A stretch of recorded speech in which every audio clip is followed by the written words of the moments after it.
السلام علیکم ورحمۃ اللہ وبرکاتہ۔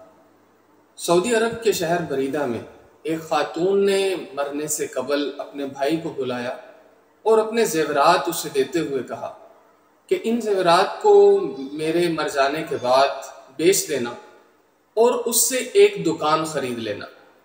دکان خرید کے اسے کرائے پہ چڑھا دینا اور جو کرائے کی مد میں رقم ہر مہینے ملے گی اس پیسے سے ضرورت مندوں کی خدمت کرنا۔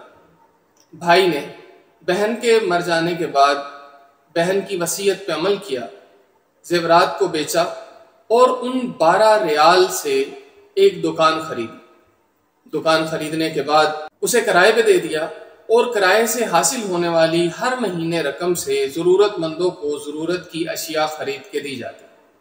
یہ سلسلہ 100 سال تک جاری رہا، یہاں تک کہ بریدہ شہر کی جامع مسجد کی توسیع کی جانے لگی اور اس توسیع کے اندر اس خاتون کی دکان بھی آئی۔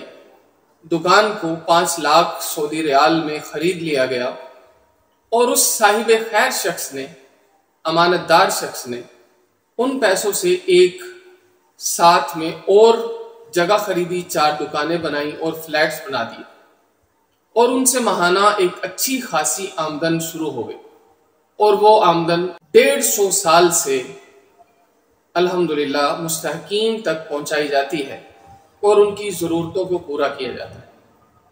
ہمارے ہاں بھی نیکی کرنے کے جذبات تو ہیں، لیکن طریقہ کار اس خاتون کا بے حد خوبصورت تھا کہ اس کے مر جانے کے بعد بھی اس کی نیکی جاری۔ تو آئیے فضول کاموں سے بچتے ہوئے نیکی کے کام کو جاری رکھتے ہیں اور جاری کرنے کی کوشش کرتے ہیں۔ اللہ کریم ہم سب کو اپنی بارگاہ میں قبول فرمائے اور یاد رکھیے، بانٹو گے تو بڑھے گا۔